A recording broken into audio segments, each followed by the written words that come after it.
3岁那年，娘亲生下一颗龙蛋。去寝宫看望时，我亲眼看见有人调换了龙蛋。我没有声张，将2颗蛋偷偷换了回来。100年后，一个天才剑修杀进龙宫，语气冰冷：“我才是你们的亲生女儿。”大家好，欢迎收看皮皮听书。从斜月3星洞出来时，我便看到爹娘守在洞门前，愁眉不展地看着我，气氛无比诡异。我拧眉问道：“你们不去天界接玲珑，在这干什么呢？”玲珑是我妹妹，刚破壳不过300年，前些日子去天帝那求学了。她喜欢玩我的拂尘，所以我特意取了谢质的毛，加上玲珑最爱的月光纱炼化成一柄拂尘，当做她的生辰礼。可今日我没有看到可爱的玲珑，反倒看到了举止怪异的爹娘。少年不识愁滋味，问君能有几多愁。爹最近迷上了画本子，开口就是掉书袋。懒得纠正他，我脑子里飞快复盘这几日的事情。爹娘闭关后，我便暂代龙族族长一职，管理3界的江河湖海以及全部水族。最近歌舞升平，就连向来看不起我们的凤族都甘心求和，赞我龙族才是仙族第一神族。就连天帝都要给我们家几分薄面，到底还有什么事值得爹娘这么愁？爹娘，到底发生什么了？我皱眉走过去，难道是玲珑在天界被人欺负了？玲珑性子温软，那帮混小子指不定怎么对她。唉，娘也叹了口气，眼中晦暗不明。若真是这么简单，倒还好了。难道是魔尊打回来了？我问道。魔尊被离火上神封印多年，怎么会打回来？爹爹说道。他拽了拽龙须，哭丧着脸。琳琅，你说万一，我是说万一，玲珑不是咱们家的孩子，该怎么办啊？我一脸无语。少看点画本子吧。爹捂脸啜泣，我是认真的。怎么会？我皱眉道，玲珑可是咱们看着长大的。闻言，娘亲面色纠结地说道：是啊，从生下玲珑到她破壳，都在咱们眼皮子下面，怎么可能不是咱们家的？看着抱头痛哭的爹娘，我叹了口气。到底发生什么事了？从爹娘的讲述中，我才拼凑出事情原委。半个月前，一位刚飞升的女剑修冲进龙宫，大肆破坏，逼出了当时正闭关的爹娘。看到被毁了一半的龙宫，爹爹当场就红温了，毫不留情地打伤了他。那剑修重伤之下，竟现出原形，一条龙。爹爹见是同族，不免心生怜惜，打算免了他的罪，打发出去就算了。天下哪有这么好的事？弄坏东西怎么能不赔钱呢？身为龙族的少族长，我当场就对不知龙间疾苦的爹进行审判。我觉得也是，可你知道吗？那龙竟有5个爪子，毫无疑问和咱们一家血缘十分亲近。娘说道。那龙女重新化成人形，眼眶通红，但仍倔强道：原来这就是我爹娘，见到亲生女儿便非打即骂，反而是对水玲珑这个假千金，这个魔族的女儿千娇百宠。我心中警铃大作，皱眉道：玲珑怎么会跟魔族有关系？300年前的神魔大战，以天界惨胜画上句号，不少人的挚友、亲朋都死在那场战役中。从那以后，天帝就下令，只要有人和魔族有染，一律要上诛仙台，被打到魂飞魄散，永世不得超生。这条法令不可谓不毒，但失去至亲的仙人却一致赞同，包括龙族。一想到有人想害我妹妹遭此劫难，一股无名怒火瞬间冲上心头。我猛地起身，语气冰冷：妖女竟敢妖言惑众，我现在就去杀了她。娘亲急忙把我拉回来，她绝不是胡言乱语。我猛地回头，狐疑道：娘亲，你怎么反倒帮她说话？本来我和你爹也是不信的，但他拿出了当年我生你妹妹时掉落的护心鳞片。爹也附和道：当时你刚开灵智，可能不记得，你娘生你妹妹时难产，就用了一块护心鳞，你妹那片是你娘后给她的，至于原来的那片，不知道什么时候遗失了。爹娘的话突然让我回到那个雨夜。当年仙魔大战时，娘在打败噬心魔后就身受重伤，偏偏那时胎动了，娘亲搭上半条命才生下妹妹。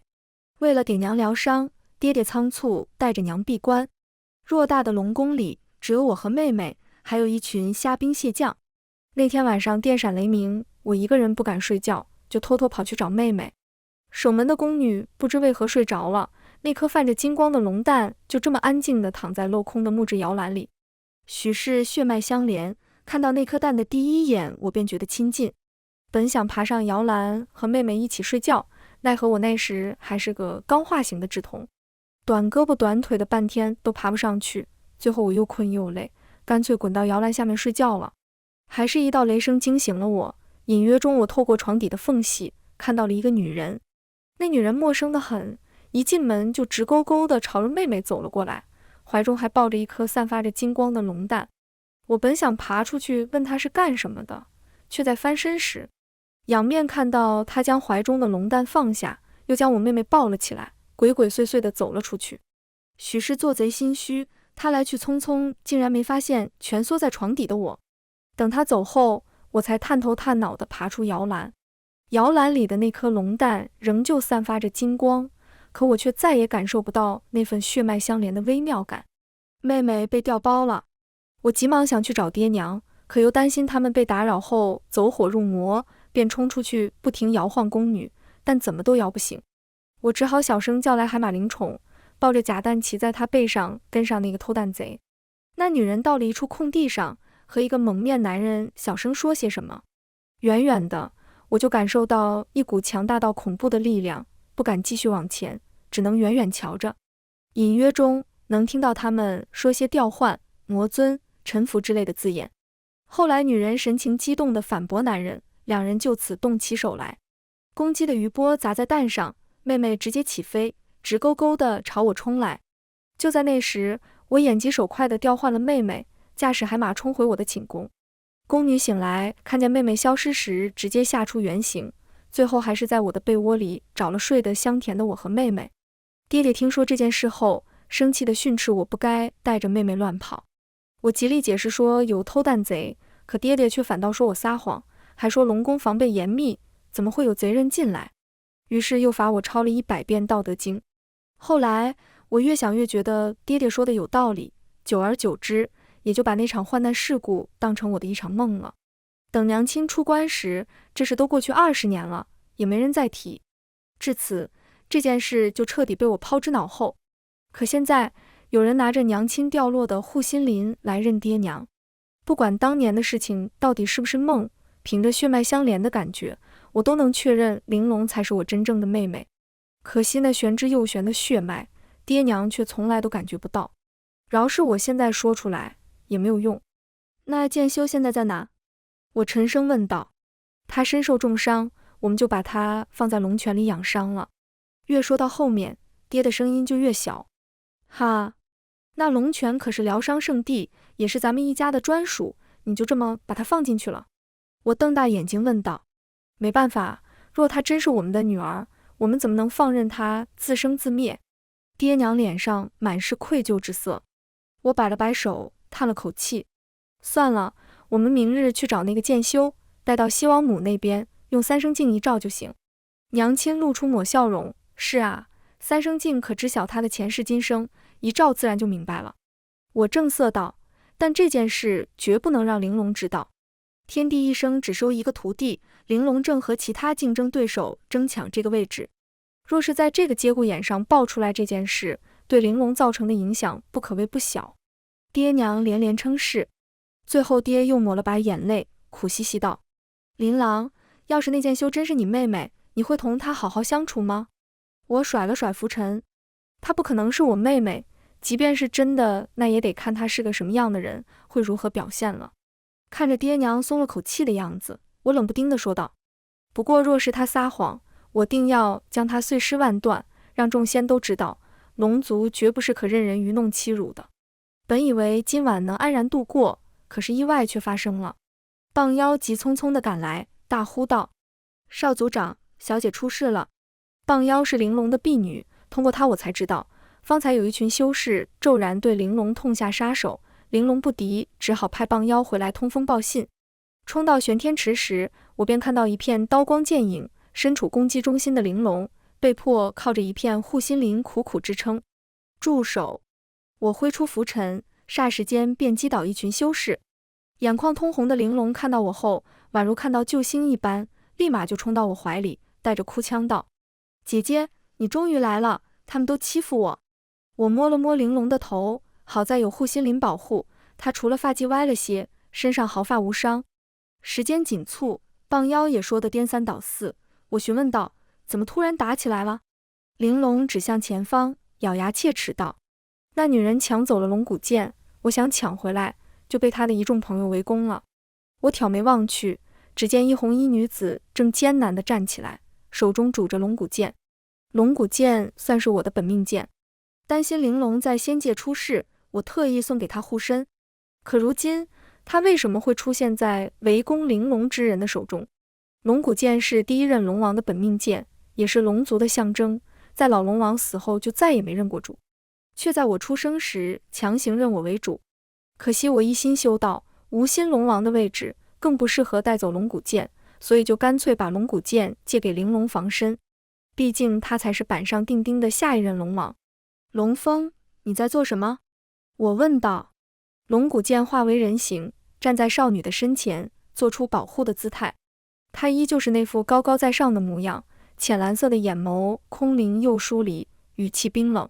替天行道，水琳琅根本不配拿龙骨剑。我指节微微泛白，冷声道：你是不是走火入魔了？龙骨剑一旁的女子擦了擦嘴角的鲜血，冷笑道：不愧是高高在上的少族长，只是说几句真话就要捂住我们的嘴吗？少女一身红衣，眉宇间满是凌厉，看向我的眼神却极为复杂，似乎带着一丝委屈。你怎么说话的？玲珑一改方才的委屈，怒气冲冲道：我姐姐是这世上最好的人，你们怎么敢这么说她？红衣少女怒斥道：不用在我这做那副娇小姐姿态，别的男人会怜惜你，我可不会。若非这是天地脚下，我早一掌拍飞这个不知天高地厚的女人了。我语气冰冷，玲珑维护我就是娇小姐姿态，那她该怎么做？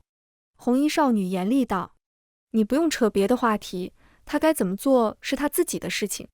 修身养性这么多年，我还是按不住自己的暴脾气，冷声道：龙峰，杀了他们，我就当今天的事没发生过。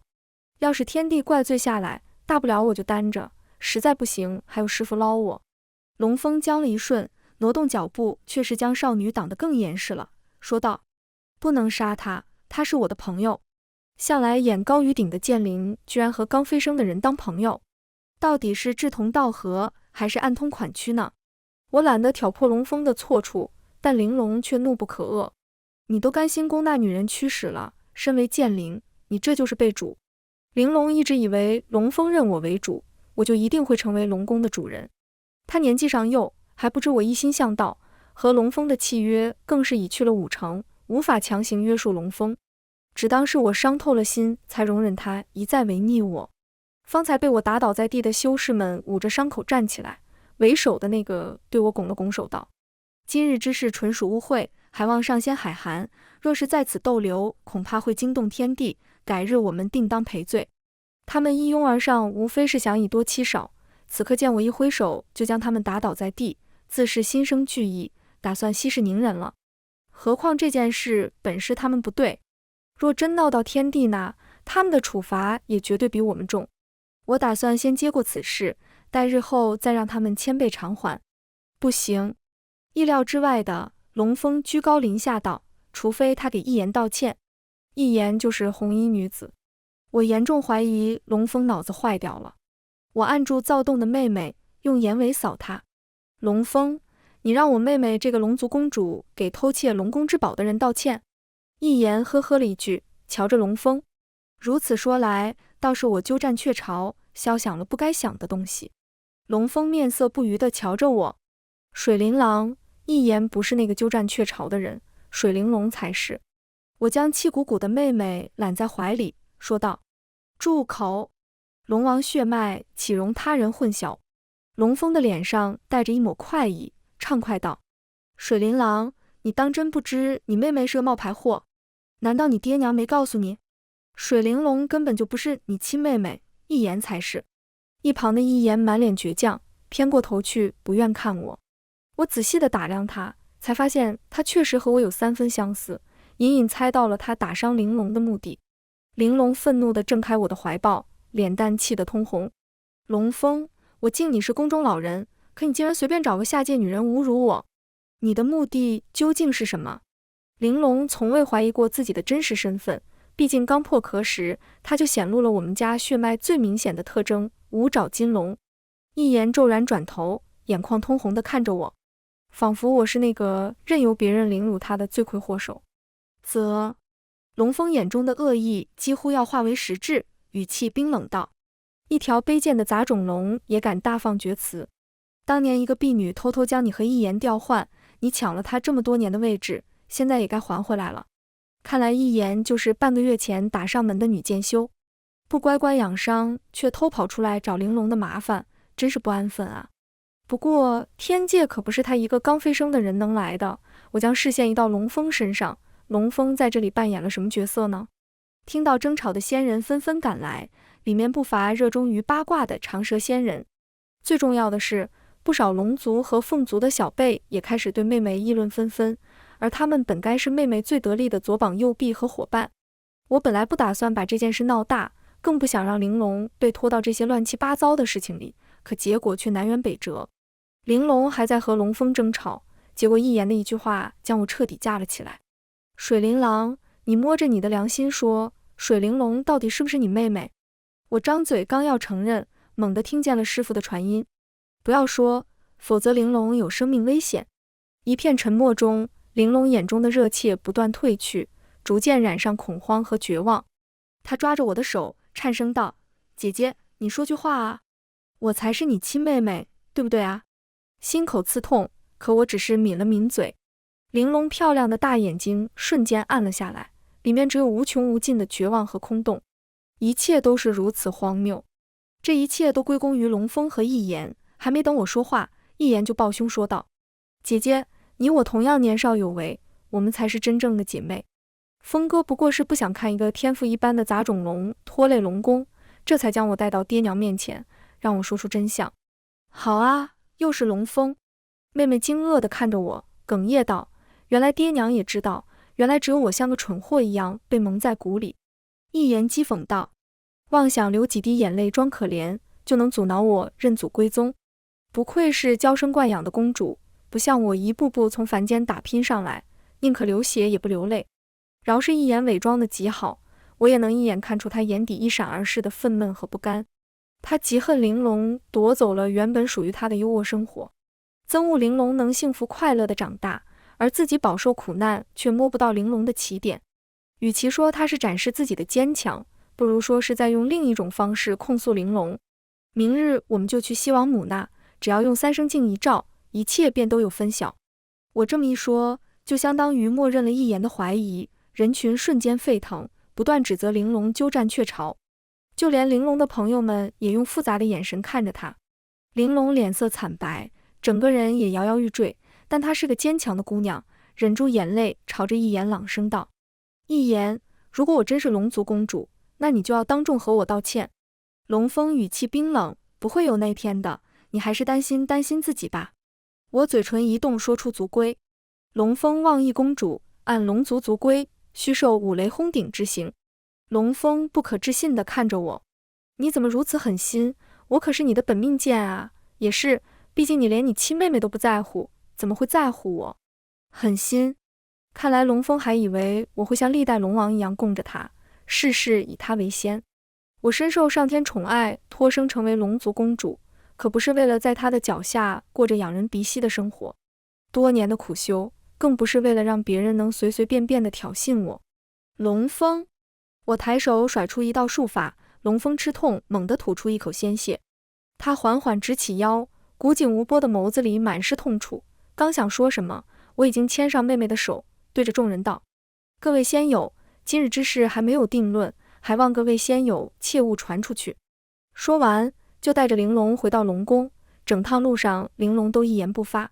爹娘对方才的事情也有所耳闻，玲珑是他们看着长大的，此刻于心不忍，更是想方设法的想要补偿他。终于，在娘亲拿出王母娘娘的琉璃盏要送给玲珑时，玲珑婉拒后就一言不发地回到寝宫。爹娘愁容满面，玲珑更是心碎，而我知道真相却不能说出来，实在憋屈。奈何师傅说玲珑命中注定有这一劫，若是我现在说出真相，打乱玲珑的命数，等待玲珑的就是更加凶险的劫难。两相比较，我只能让玲珑自己渡劫。我敲响玲珑的房门，师傅不让我说出真相，那身为姐姐陪陪妹妹应该没错吧？没人开门，我直接推开，映入眼帘的就是高高隆起的被子。我拽了拽被子，调笑道：“小玲珑，快出来让姐姐看看。”不要。玲珑的声音听起来很闷。那姐姐就自己来咯。我猛地抽开被子，脸上的笑容缓缓凝固。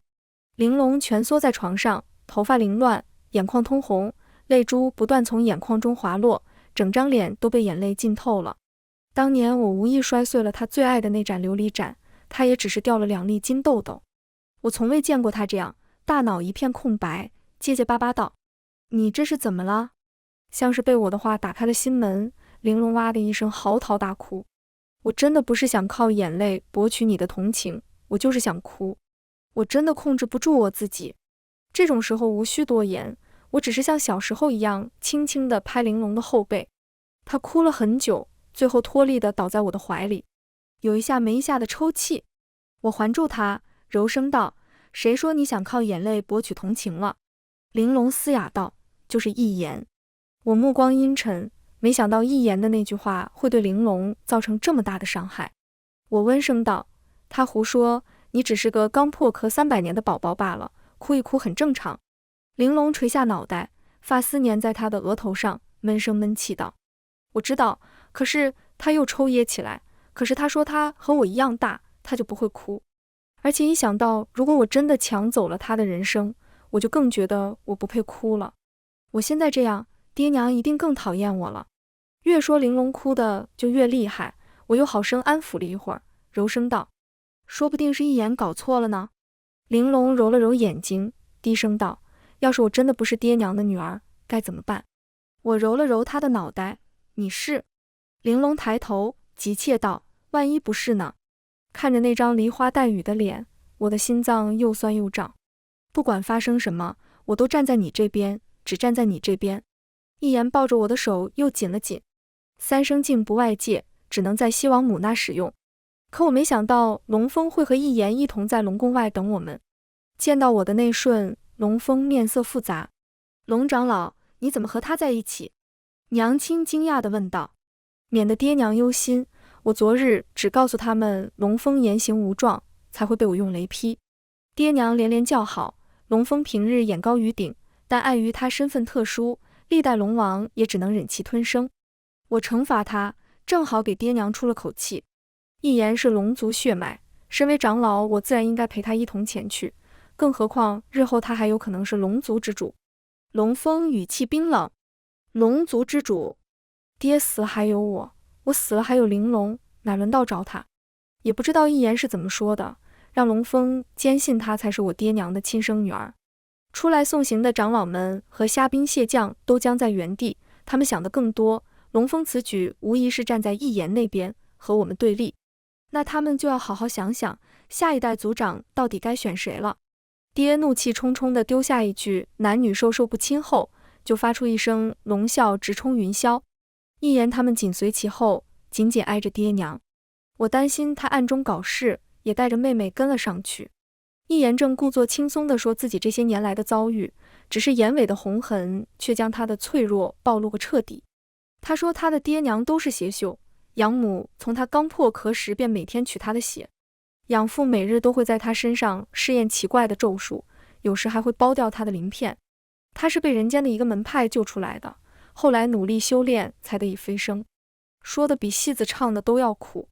可惜我在确定一件事的真假前，绝不会付出一丝真情。龙生九子各不相同，你怎么就那么肯定你是我们家的血脉？我问道。一言没有丝毫犹豫，从善如流道：“在我化形那天，养母把我打到皮开肉绽，她骂我凭什么更有天赋，化形更快。打完我后，她就酗酒，念叨着就算我是龙王的女儿，也只会被他们取完血杀掉，而她的亲生女儿却能成为下一任龙王。”她补充道：“养母有时会丢下我，偷偷去龙宫找水玲珑，许是顺带染上了爹娘的气息。”每次他一回来，我身上的护心鳞就会有反应。他语气轻快，但将这些年来自己受过的苦都讲了个明明白白。多愁善感的我爹瞬间把刚才的那些不愉快忘掉，和我娘一起安慰他。你的意思是，玲珑和你的养母有勾结？我挑眉问道。一言顿了顿，语气生硬，我没这么说，只是养母总是去龙宫。那她也许只是扮成婢女，在一旁偷偷看玲珑吧。天界多的是口诛笔伐，以后说话还是注意点为好。故作大度，让人放松警惕，然后随口说些关于玲珑似是而非的坏话。若是反应不过来，就会是埋在玲珑和爹娘之间的一枚钉子，在关键时候起到致命的作用。琳琅，咄咄逼人有意思吗？身侧的龙峰开口，一言只不过是实话实说。倒是你一直针对亲妹妹，偏宠一个冒牌货。我懒懒说道，那就看看谁才是我的亲妹妹吧。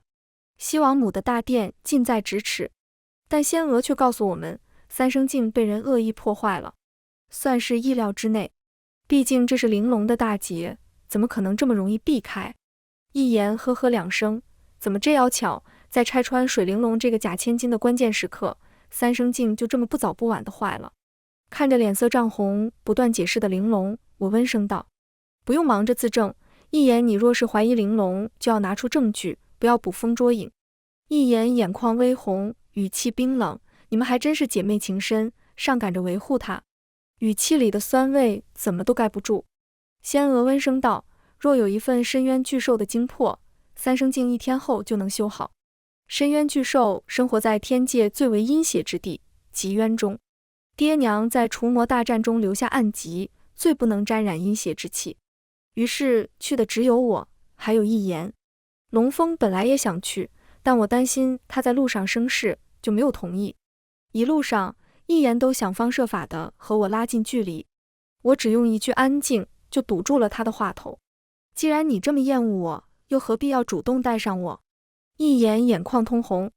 我淡淡道：你觉得我会在玲珑身边放一个随时会引爆的炸弹吗？一言脸色惨白，但语气却很厉。就算我真的伤害他又怎么样，还不是怪他自己技不如人。我只觉得无比荒诞，本来你只需要再等一等，和玲珑的身份自会有个分明。玲珑明明什么错都没犯，可你这毒妇竟如此心狠手辣，对她痛下杀手。一言脸色涨红，怒道：她被杀了也是活该，要不是这个杂种抢了我的人生，我又怎么会杀她？我猛地一挥拂尘，一言应声吐出一口血，闭了闭眼睛，强行压制住内心翻涌的怒火。我俯视一眼，希望等结果出来后，你还能这么振振有词。深渊巨兽虽然强大，但实力仍旧在我之下。在斩杀巨兽的那刻，潜伏在暗处的人猛地出手刺向一言，一言顿时宛如断线的风筝般飞了出去。一言捂着伤口，怒吼着劈向那人。那人骤然出声：一言，你胆敢弑母，你不怕天谴吗？我心念一动，挡住了一言的攻击，沉声问道：你是他娘？正是。我几乎要笑出声。在子嗣艰难的神族中，幼崽被偷，无异于灭别人满门，更何况一母还妄图瞒天过海，调换2个人的命运，虐待玲珑。我仔细端详一母的样貌，这才恍然大悟，原来差点害得我家家破人亡的人长这样。不顾一言的反对，我将精魄交给仙娥，又拎着一母赶往龙宫。细细看来，这女人倒是和一言有2分相似，不过这点微弱的相似都被一言眉宇间的戾气掩盖。一母确实是个邪修，所以才会在飞升后选择在极渊这种地方修炼。这次遇到一言，纯属偶然。一母站在大殿上冲我爹娘说：这小杂种总做飞上枝头的美梦，她是从我的肚子里爬出来的，怎么可能是高高在上的龙族公主？玲珑脸色惨白，她第一次知道亲生母亲竟会称呼自己的女儿为杂种。那她那块护心灵是怎么回事？娘亲质问道。一母咚咚在地上磕了2个头，颤抖着声音道：当年我在龙宫当婢女，意外捡到那块护心灵，以为是旁人不要之物，就捡回家里当纪念。谁知这杂种竟敢偷出来兴风作浪。一言猛地踹了一母一脚，眼中带着抹快意：你胡说！你醉酒失言，曾说过自己怀上孽龙之子，不愿让他堕入无间地狱受罚，所以才动了心思调换孩子。明日三生静修好，任你再怎么狡辩也没有用。一言巴不得让这个篡改他人生的女人亲眼看到自己的冒牌货女儿是怎么在所有人面前被揭露身世。孽龙也是五爪金龙的一只，只不过在当年的神魔大战中选择归顺魔族，这才被称为孽龙。大战结束后，所有孽龙都被天帝打入无间地狱受苦，直到魂飞魄散。一言要让这个女人还有水玲珑亲眼看着他们的一番筹谋落空，这才算痛快。一母的身体猛地一颤，眼中划过一抹狠厉，随即缓缓站了起来，目光阴沉道：若是一言当真不是我女儿，我为什么不直接杀了她？一言厉声回怼道：因为你需要我的骨血，成为你飞升的踏脚石。一母胸膛剧烈起伏：龙王，我听闻天帝收徒在即，真假千金这事自然是越快完结越好，今日我便将这不孝女带回来，免得污了你们的眼。此话一出，又得到一言无数的咒骂。我俯视着恨不得生啖彼此血肉的母女俩，嘴角缓缓勾起一抹笑容，轻快地说道：既然你确定一言是你的女儿，我们也不愿当拆散别人家庭的恶人，你将她带回去吧。龙峰挡在一言身前呵斥道：水琳郎，你怎么能信一家之词，害你妹妹？我对着一母耸了耸肩，有人不同意，我也没办法喽。那女人恨恨地瞪了眼龙峰，视线又在玲珑身上停了一瞬，满脸决绝。我立誓总行了吧？不等我们说些什么，女人就快速说道：天道在上，我今日在此立誓，若我当真调换了一言和水玲珑，那就让我死于挚爱之手，魂飞魄散。话音刚落，一道金色的光芒便落在女人身上，这代表她立誓成功，若是有违誓言，天道会按照誓言亲自惩罚她。一母眼中闪过一抹凄婉，几乎贪婪地看着玲珑，似乎是要弥补这些年亏欠她的母爱。她无比清楚自己下场，但为了亲生女儿居然能做到这步，连我都有些动容。可惜她弥补错了人。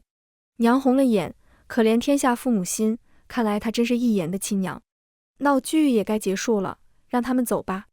爹说道。我心念微动，事已至此，我看也没有叨扰西王母的必要，你们母女俩速速离开龙宫，我们可以既往不咎。一言怒喝道：水琳郎，你凭什么替我做决定？说罢，持剑猛地朝一母刺去。一母不躲不闪，眼中是讥诮和冰冷。下一刻，一言骤然摔倒在地，七窍流血。一母哈哈大笑：小杂种，你没想到吧？在极渊时我刺你的那剑上面染了剧毒，你强行运功只会七窍流血，此生你的修为都止步于此了。女人得意的笑声在空旷的大殿中回荡，我背上的汗毛瞬间炸起，原本对她的那丝动容瞬间烟消云散。好毒的女人啊！断了一言的修仙路，无异于是宣判她的死亡。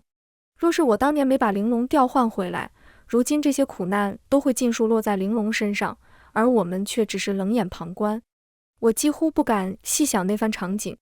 殿中，女人猖狂的笑声不绝，趴在地上的一言则是满脸绝望地看着她。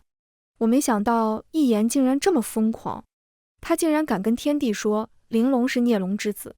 深夜，天帝急召我和玲珑去大殿议事，腾蛇太子率先发难。好一个恬不知耻的水玲珑，平日里自诩龙族公主，端地是一副高高在上的模样，没想到竟是个冒牌货，更是和魔族有染。这等出身卑微之人，怎配和我等一起竞争天帝徒弟之位？其他候选人也纷纷附和，没错，按照天规，打散他的魂魄，让他永世不得超生，或者把他关在无间地狱，和他的族人一起受永世折磨。我冷冷看向一旁满脸得意一眼，他身份低微，怎么可能见到天帝？唯一的可能就是龙峰。似乎察觉到我的视线，一言冷冷地看向我，嘴角勾起一抹挑衅的笑容。我环视那些叫嚣着要惩罚玲珑的人，冷声道：天帝面前也敢如此喧哗？腾蛇太子、朱雀太子。我一个个念出他们的身份，冷笑道：看来你们爹娘没教好你们啊。众人立刻噤若寒蝉，惶恐懊恼的视线在我和龙峰之间扫来扫去，似乎是不明白为什么龙峰和我的立场不一样。我将事情的原委一一告诉天帝，天帝缓缓道：挑选徒弟一事至关重要，让玲珑和一言去三生境那吧。若是真冤枉了玲珑，本帝会额外补偿他。一言一身红衣，跪在天帝面前，朗声道：素闻天帝仁爱，小仙斗胆请问，若小仙真是龙王之女，天帝能否赐给小仙一份补偿？说小仙遭奸人下毒，此生修为不得寸进，还望天帝帮小仙解毒，小仙感激不尽。可……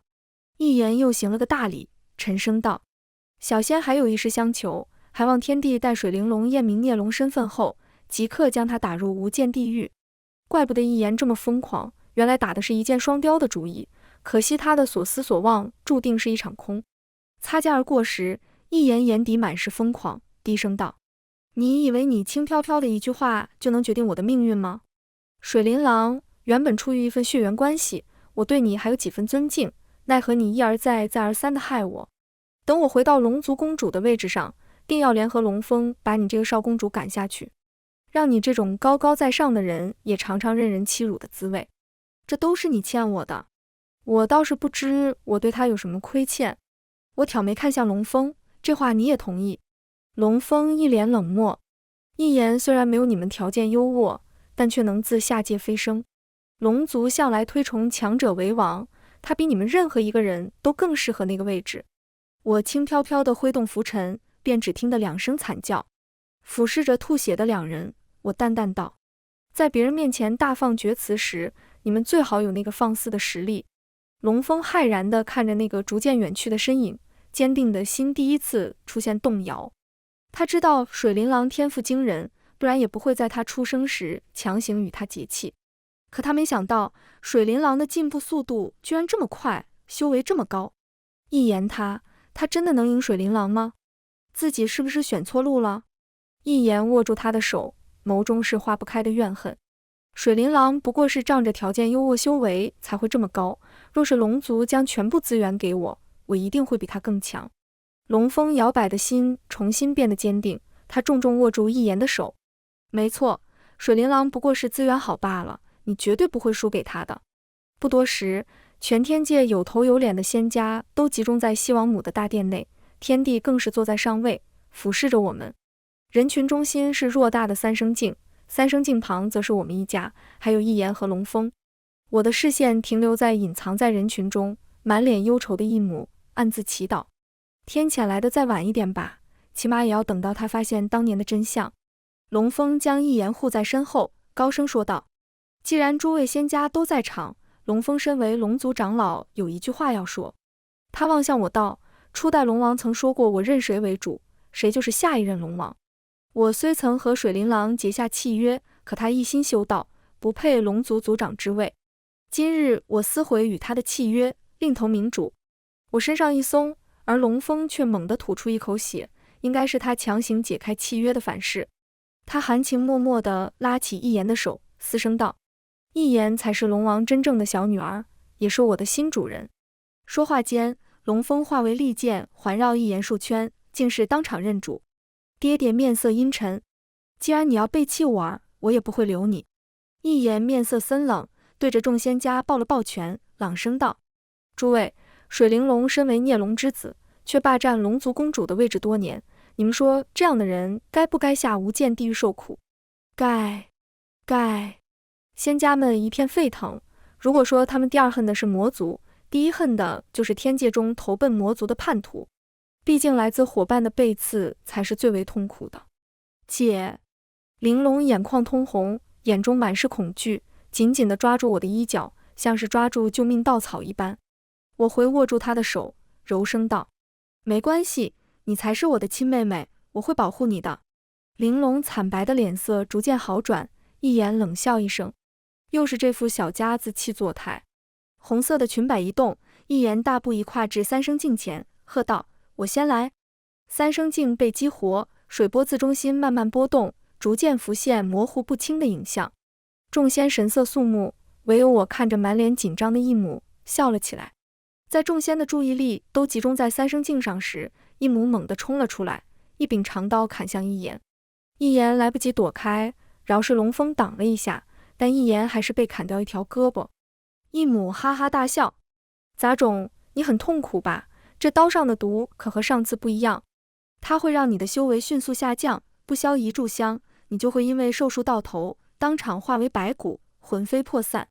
一言捂着血淋淋的伤口嘶吼道：为什么你就是不愿意放过我？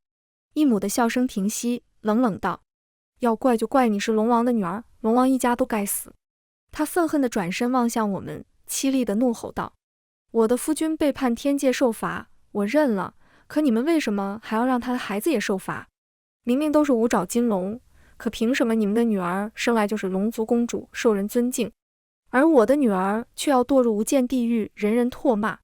我不甘心啊，所以我才调换了玲珑和一言。哈哈哈！义母笑得无比得意。你们眼睁睁地看着自己的女儿被人残害，却无动于衷，现在是不是都很后悔，很痛苦啊？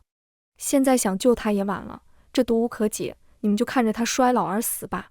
可回应她的却只有沉默，娘亲看着她的眼神更是带上一抹怜悯。一言声音里是浓浓的不可置信：是你，水琳郎，是你把我们换回去了。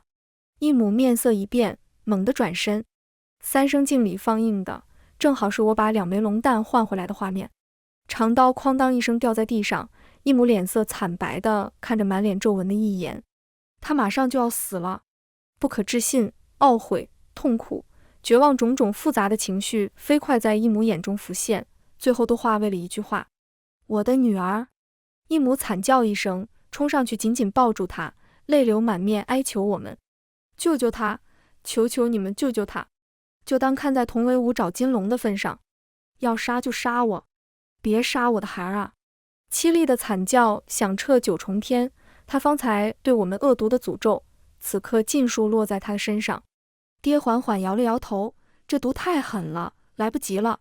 下一刻，凄厉的惨叫骤然消失，义母瞪大眼睛，直勾勾地看着一言，胸口插着龙骨剑。一言七窍流血，将手中的剑又往前送了几寸，疯狂大笑：都是你的错，我恨你，你去死吧！义母颤抖地伸出手想要触碰一言的脸颊，却只碰到森白的尸骸。刹那间，一言的白骨化为粉末，消散于天地间。主人身死，身为他本命剑的龙峰也活不了了。在消散之前，他一直惨叫着哀求我们和他结气。再不见方才神气的模样，须臾之间，曾经赫赫有名的龙骨剑就断成2截。义母的灵魂从尸体中冒出，她痛苦地蹲在地上，死死地抱着头，不断呢喃：不该是这样的，我好后悔，好后悔啊！我不该调换孩子的。可她明白得太晚了，天罚降临，将她劈得魂飞魄散，死于挚爱之手，魂飞魄散。她曾经立下的誓言果然成真了。一言死去，三生镜的画面自然就消失了。我对着玲珑露出个鼓励的笑容：去吧，去向所有人证明你的身份。三生镜再次波动，画面中是我把玲珑换回来，她在我们的呵护下幸福长大的生活。最后，玲珑扑到我的怀里，笑靥如花：姐姐，谢谢你。爹娘也感动地看着我，我笑嘻嘻道：爹，你当时罚我抄道德经的事我还记得呢，现在该你了。我嗖的一下朝他扑过去，爹抱头窜逃，给我在众仙前留点面子，我好歹也是个龙王啊。全文完，皮皮听书，感谢您的观看，每天上新精彩小说，喜欢就订阅吧。